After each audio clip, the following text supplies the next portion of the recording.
Hello, my name is Carsten Schröder and I'm the President and CEO of Terumo Neuro. SNIS is just around the corner and I'm excited to learn from, engage and partner with the physician in our neurovascular community. You will be able to get hands-on experience with our complete ischemic and hemorrhagic stroke portfolio, especially our latest SOFIA 88 catheter. We are very proud of this most recent release that is providing physicians with reliability in reaching the target, when and where it matters most.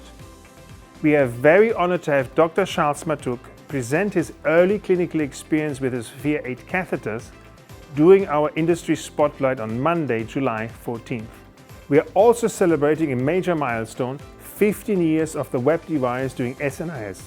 As the most studied intrasaccular device globally, WEB continues to lead the way in aneurysm treatment.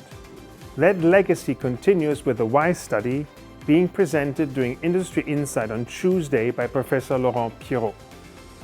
On behalf of the entire Terumo Neuro team, I want to say how excited we are to engage with you all at SNIS. We're looking forward to a dynamic, educational and inspiring program. See you all in Nashville.